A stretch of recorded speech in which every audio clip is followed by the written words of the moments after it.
ditunjuk untuk menjadi Ferdi itu seperti apa? Dan ketika membaca naskahnya, ada nggak sih karakter yang mirip sama Mas Fandi? Silakan. Halo semuanya, apa kabar? Baik, Ivan. Awalnya itu aku masih ingat pas kita sore kalau nggak salah Pak Agus whatsappin my bro. Kalau ngomong jangan lihat ke sana. Maestro. Kalau ngomong jangan lihat ke sana. Masih di Bali, masih di Bali. Kamera di sini. Dia tinggal di Bali. Sekarang juga masih tinggal di Bali sih. Ya my bro, ada nih film horor apa segala macam, terus kirimin sinopsis sama Agus. Terus aku baca, kaget sih ditawarin untuk jadi anak kuliahan lagi. Karena umurku udah bukan anak kuliahan. Iya. Terus ya udah singkat cerita akhirnya aku suka Sadar. sama ceritanya karena ada plot twist. Gitu ya? Iya. Ya itulah pokoknya. Terus ya udah akhirnya bilang ya udah let's go gitu. Akhirnya oke aja, langsung Oke. jalan. Nah, ketika membaca karakter Ferdi, ada kemiripan nggak sih? Atau ada merasakan kesulitan justru untuk menjadi Ferdi? Honestly ya, karena maksudnya pas aku tahu lawan mainnya tuh Agil, terus Denira, Frisley sama Joshua yang umurnya di bawah aku harus menyesuaikan. Oke nih, kayak bercandaannya gimana supaya kita bisa dapat chemistry bareng ketika di set itu gak kaku segala macamnya. Aku bisa bilang icebreaker kita ya Joshua. Dengan dimulai dari dengan dua kata nyanyi lucu aja. diobok-obok enggak? Akhirnya Dua kata dengan lucu, nyanyi. enggak, dia ngomong diobok-obok, Joshua masih bosan banget ya. Oh, udah bosan. Karena aku tahu Joshua, ya Jo, ya kan? Jadi jangan selalu diobok-obok. Jadi mulai dari Joshua, dari hari pertama kita reading bareng, dia coba untuk bikin suasana jadi cair. Terus ya udah akhirnya lo nggak apa-apa ya kalau Ferdinya agak sedikit ngayomin kalian gitu. Oh iya. Berarti yang mencairkan suasana, yang mempererat persahabatan tuh Joshua Joshua justru sama ya? Agil sih. Joshua sama Agil. Hmm. Oke, berarti kesulitannya tuh sebenarnya lebih ke bonding aja ya, walaupun akhirnya sudah dicairkan sama Joshua. Iya karena maksud aku untuk balik lagi ke umur 20-an buat aku nggak masalah sih, tapi kan untuk menyesuaikan dengan teman-teman yang lain supaya teman-teman di sini nyaman, gitu juga dengan produser dan sutradaranya nyaman apa segala macam. Dan aku cukup ingat Bu Ari bilang, lo ngerasa kumis lu kayak gini lebih ganteng atau lu cukur gitu. Kalau lu pakai kumis lu kayak bapak-bapak sendiri, Pan. Akhirnya dicukur? Iya, cukur tipis. Oke, walaupun sebenarnya tadi ada beberapa adegan ada kumisnya ya. Oh mungkin lupa dicukur ya. Oh, bapak dicukur. Tapi bener nggak sih apa aku lihat sendiri tadi? Ada deh. Yang ngaca di rumah penjaga villa, bener nggak? Oh itu mungkin suka ke pending lama, jadi lupa cukuran. Oh, udah cukuran? Lupa Pas syuting cukuran. ini. Oh, lupa cukuran. Lupa cukuran. Oke. Karena perjalanan kita cukup panjang kan, berapa? 6 bulan kan? Iya, itu mah jenggot sama kumisnya ditunggu lagi ya Mas Iya. ya. Iya. Oke, tepuk tangan dulu dong Thanks, untuk man. Mas Andi. Sekarang aku mau ke Agil.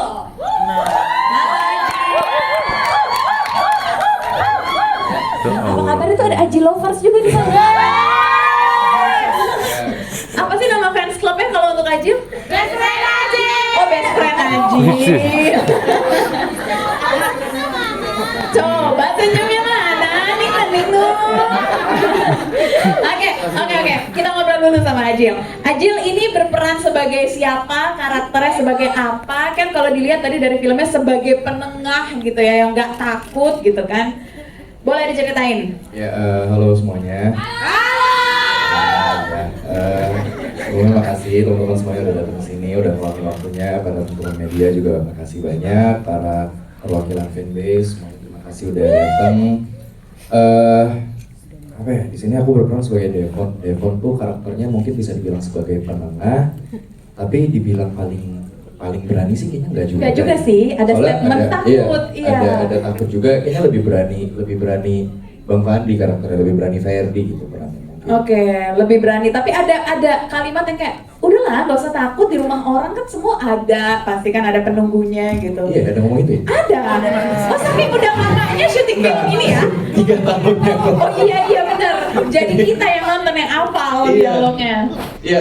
Ya mungkin tapi memang bisa dibilang sebagai salah satu penengah atau mungkin juga bisa dibilang jadi yang ngontrol anak-anak Iya. bisa dibilang. Karena yang nyariin villa, Iya. terus yang menyediakan bla bla bla itu A sampai Z segala macam, itu salah satunya yang paling banyak andilnya tuh Devon. Devon. Mungkin kalau kalian ngelihat adegan yang gue berantem sama Nico, Kak Jo, ya itu ya itu menunjukkan sebenarnya gue tuh kadang milih juga suka salah pilih sih Iya, sebenarnya. iya. Jadi nggak selalu Nggak sekompeten itu sih Iya. gue jadi controller sebenarnya. Iya, iya. Karena waktu Devon ngucapin, udahlah di rumah orang tuh juga semua ada, di villa ada. Gue sempat berpikir kayak, apa jangan-jangan Devon di sini jadi tokoh yang religius ya, akan baca doa ya nanti gitu. Enggak segitu. Nggak segitunya Aslinya ya? sih religius sekali ya. Oh. Thank you.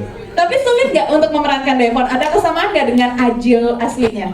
Sebenarnya sih dibilang sulit enggak sih, karena balik lagi kita semua di sini karakternya itu dibuat perannya memang nggak perlu ada input, nggak perlu ada notes atau bibles yang memang harus kita butuhkan untuk observasi sedalam itu, enggak. Lebih ke waktu kita reading juga Bu Ari, Bang Agus semuanya untuk mereka mengatakan kalau ya udah just play aja, main aja sesuai senyamannya kita sebagai si karakter ini mau kita apakan, ya udah itu kita mainkan. Tapi ya karena adanya kebebasan itu, kita semua memerankan sesuai dengan kemauan kita, sesuai apa yang kita rasakan, ya terbentuklah keberagaman karakter ada di film Kutukan 9 Setan itu. Iya, berarti interpretasinya tuh sebenarnya masing-masing ya? Iya. Ya, tepuk tangan dong sekali lagi.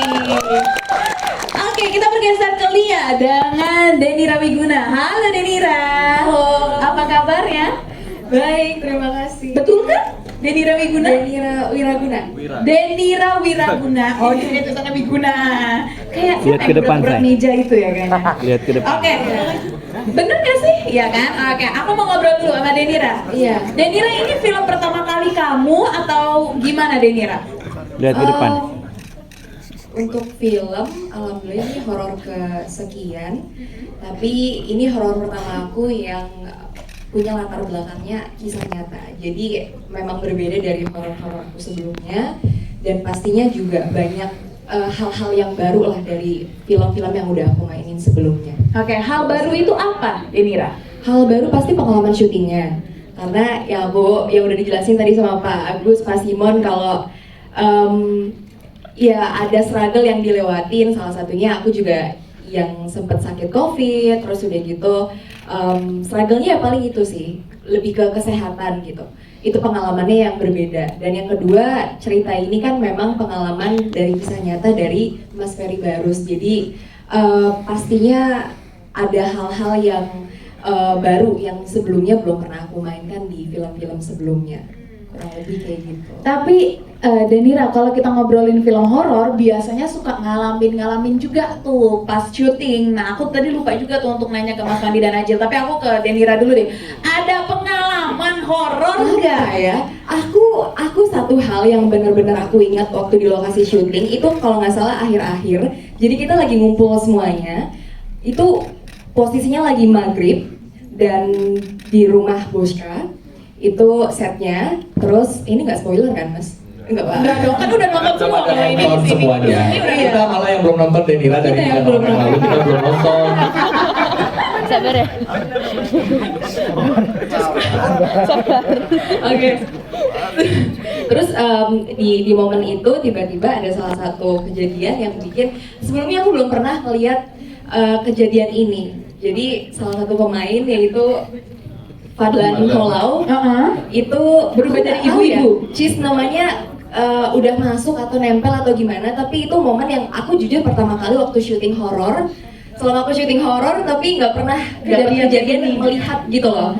Karena aku terbilang nggak terlalu peka. Aku nggak pernah melihat, nggak pernah dia merinding takut, anaknya penakut, tapi nggak pernah melihat langsung gitu. Waktu itu aku melihat langsung Fadlan kita lagi kalau nggak salah lagi break atau lagi pindah shot gitu, mau lagi take kan, pindah shot gitu.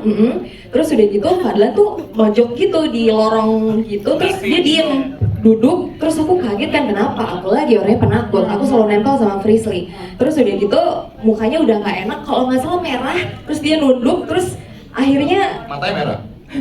matanya merah, beneran matanya merah dan muntah, sorry. Ajil juga lihat, Semuanya. Semuanya gitu. Oh iya benar. Iya sih.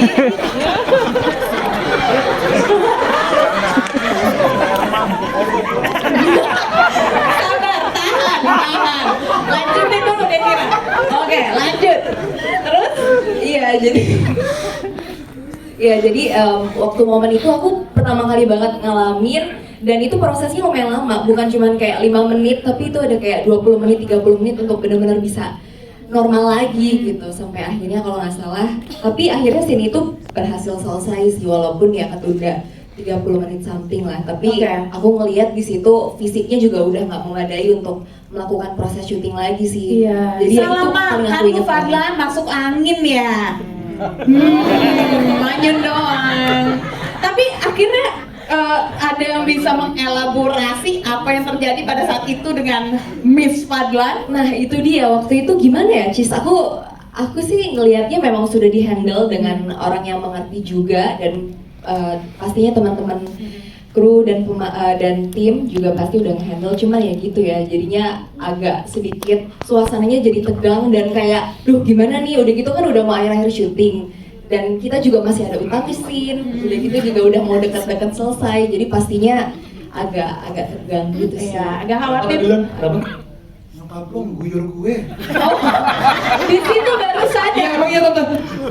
Iya, ya gue bikin. Baru sadar. Akhirnya Fadlan baru sadar setelah diguyur. Sambil didoa-doain gitu. Oh gitu, tuh kan emang benar masuk angin drama nih memang. Oke, thank you Denny Ratu Pelangi